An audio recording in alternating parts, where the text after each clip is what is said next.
નમસ્તે મિત્રો, આપનું સ્વાગત છે યુટ્યુબ ચેનલ ગ્લીમ ઓફ કોડમાં. ગઈકાલે આપણે જોયું હતું ભરતનું ચરિત્ર. આજે આપણે જોઈશું ભરતજીનો બ્રાહ્મણ કુળમાં જન્મ. શ્રી સુખદેવજી બોલ્યા, અંગિરસ ગોત્રનો એક બ્રાહ્મણ હતો જેને 2 પત્નીઓ હતી. પહેલી મોટી પત્નીથી 9 પુત્ર તથા નાની પત્નીથી જોડકા 1 પુત્ર અને 1 પુત્રી થયા. આ પુત્ર એ ભાગવત શિરોમણી રાજા ભરતજી હતા, જેમણે મૃગનું શરીર છોડી બ્રાહ્મણને ત્યાં જન્મ લીધો હતો. આ એમનો 3જો જન્મ હતો. પૂર્વજન્મના સ્મરણને લીધે ફરી કોઈમાં આસક્તિ ના રહી જાય તે માટે તેઓ સ્વજનોથી દૂર રહેતા, એટલે લોકો એમને પાગલ, મૂર્ખ સમજતા. પિતાએ એમને ઉપનયન, સંસ્કાર વગેરેની શિક્ષા આપી. એ પિતાની આજ્ઞાની ઈચ્છા ન હોવા છતાં પણ એમનું પાલન કરવા લાગ્યા. પિતાનું મૃત્યુ થતાં એમની માતા સતી થઈ ગઈ. મોટા ભાઈઓ કર્મકાંડને શ્રેષ્ઠ માનતા હતા. તેઓ બ્રહ્મ જ્ઞાનરૂપ પરાવિદ્યાથી અજાણ હતા, એટલે તેમને ભરતજીના પ્રભાવની ખબર ન હતી. એ તો એમને જળબુદ્ધિવાળો નર્યો મૂર્ખ વ્યક્તિ સમજતા હતા, એટલે તેઓએ ભરતજીને ભણાવવાનું બંધ કરી દીધું અને એમની સાથે દુર્વ્યવહાર કરવા લાગ્યો. લોકો પણ તેમને મૂર્ખ સમજી તેમની પાસે પરિશ્રમ કરાવતા અને બદલામાં ઓછું ધન કે સડેલું અન્ન આપતા, જેને દેવેચ્છા સમજી એ કોઈ ફરિયાદ કર્યા વગર લઈ લેતા. એ ગમે ત્યાં જમીન પર પડ્યા રહેતા, સ્નાન કરતા નહીં. આથી પરમ જ્ઞાની હોવા છતાં એમનું બ્રહ્મ તેજ દૂરથી ઢંકાયેલા હીરાની જેમ છુપાઈ ગયું હતું.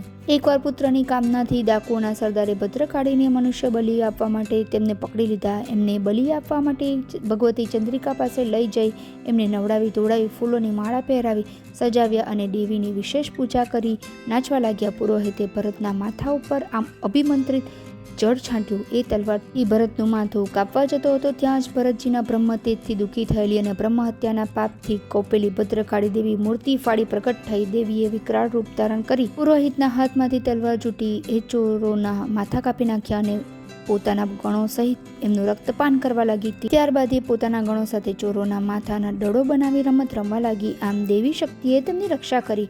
એ પરીક્ષિત, મહાત્માઓ સાથે કરવામાં આવેલા અપરાધનું ફળ સ્વયં ભોગવવું પડે છે. આપણે જોઈએ રાજા રાહુગણ અને જળભરત. શ્રી સુખદેવજી બોલ્યા, એકવાર સિંધુ સૌવીર દેશના રાજા રાહુગણ બ્રહ્મ તત્વનું જ્ઞાન પ્રાપ્ત કરવા કપિલ મુનિના આશ્રમે જઈ રહ્યા હતા. એ વખતે એમને પાલખી ઉઠાવવા માટે એક મજૂરની જરૂર જણાય. રાજસેવકોની નજરે હૃષ્ટપુષ્ટ ભરતજી દેખાયા, એટલે તેઓ તેમને પકડી લાવ્યા અને ભરતજીની પાલખી ઉપાડવા માટે જોડી દીધા. ભરતજી પાલખી ઊંચકી ચાલવા લાગ્યા. કોઈ જીવ પગ તળે કચડાઈ ન જાય તે માટે સાચવીને ચાલતા. પરિણામે પાલખી ઉપર નીચે થતી હતી. રાહુગણના સૈનિકો એમની ઉપર વ્યંગ કરવા લાગ્યા અને રાહુગણ પણ ક્રોધે ભરાઈ બોલી ઉઠ્યો, અરે મૂર્ખ, તું આમ પડદાની જેમ કેમ ચાલી રહ્યો છે? શું સીધી રીતે નથી ચાલી શકતો? તારું મોત આવ્યું હોય એમ લાગે છે. ભરતજી બોલ્યા, રાજન, તમારું કહેવું સત્ય નથી. પાલખીનો ભાર તો શરીર ઉઠાવી રહ્યું છે, હું નહીં, કારણ કે તે દેહનો ધર્મ છે. મારું દેહાભિમાન તો ક્યારનું નષ્ટ થઈ ગયું છે. તમે મને મળદું કહો છો, પણ મને તો આ જગત અને તમે બધા મળદા સમાન લાગો છો. કાલે હું રાજા બનું તો તમે સેવક બનશો.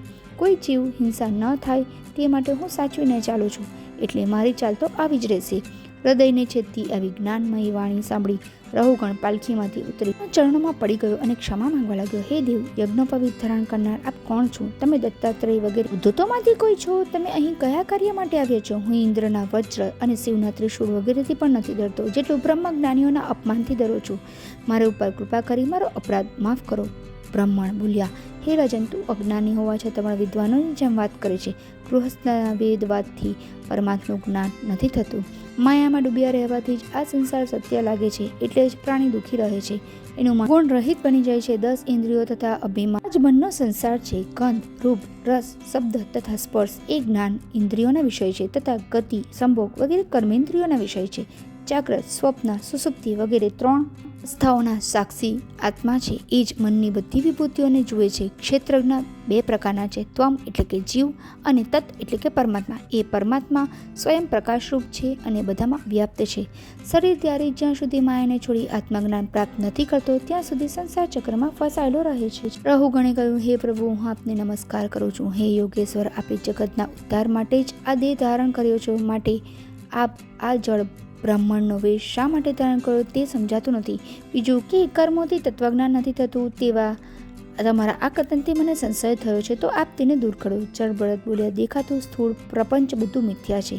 વિશુદ્ધ પરમાત્રુપ, અદ્વિતીય અને અંદર બહારના ભેદ રહિત પરિપૂર્ણ જ્ઞાન જ સત્ય વસ્તુ છે. જેને પંડિતો વાસુદેવ કહે છે એ જ ભગવાન છે. આ જ્ઞાન બુદ્ધિને વાસુદેવમાં લીન કરવાથી જ થાય છે. હું પહેલા જન્મમાં ભરત નામનો શક્તિશાળી રાજા હતો. ઈશ્વરની આરાધના કરતાં કરતાં હરણમાં આસક્તિ થવાથી હું બીજા જન્મમાં હરણ બની ગયો. આમ છતાં મને પૂર્વજન્મની સ્મૃતિ કાયમ રહી, એટલા માટે હું હવે આ દુનિયાની આસક્તિથી ભયભીત બની આ પ્રકારના વેશમાં ફરતો રહું છું. વૈરાગી મહાત્માઓના સત્સંગથી પ્રાપ્ત થયેલા જ્ઞાનરૂપી ખડકથી મનુષ્ય મોહબંધન કાપી નાખવા જોઈએ. જડ ભરત બોલ્યા, હે રહુગણ, પ્રવૃત્તિ માર્ગ ઘણી જ મુશ્કેલીથી પાર થાય છે. એમાં માયા ભરી છે અને જીવ ભટક્યા કરે છે. સંસારરૂપી વનમાં કામ, ક્રોધ વગેરે 6 શત્રુ હંમેશા દુઃખ આપે છે. અનેક દુઃખોને ભોગવતા મનુષ્ય મૃતક સમાન બની જાય છે. સૂર્ય ધરતી ઉપર અધિકાર કરવા માટે પરસ્પર યુદ્ધ કરતાં કરતાં મરી જાય છે, એટલે એમને કદી વિષ્ણુલોક પ્રાપ્ત નથી થતો. હે રાજન, તમે રાજદંડ છોડી હરિભક્તિ કરો અને હાથમાં જ્ઞાનરૂપ તલવાર રહી બધા રાગદ્વેષ વિષયોથી ઝાડને કાપી આ માર્ગને પાર કરો. રહુગણ બોલ્યો, સર્વ જન્મોમાં મનુષ્ય જન્મ શ્રેષ્ઠ છે. તમારા સત્સંગથી મારું અજ્ઞાન નષ્ટ થઈ ગયું છે. તમારા ચરણ કમળની રસથી મારા તમામ પાપ નષ્ટ થઈ ગયા. કોઈ પણ અવસ્થા અને રૂપમાં રહેનારા અવધૂતોને હું પ્રણામ કરું છું. શ્રી સુખદેવજી બોલ્યા, હે પરીક્ષિત, ત્યારબાદ રહુગણે પરમ તત્વનું જ્ઞાન જાણી એમણે દેહનું અભિમાન ત્યાગી દીધું અને સંતુષ્ટ થઈ પોતાને ત્યાં પાછા ફર્યા. આપણો સ્થાન લીલા નામનો 5મ સ્કંદ સમાપ્ત થાય છે. જય શ્રી કૃષ્ણ. આવજો.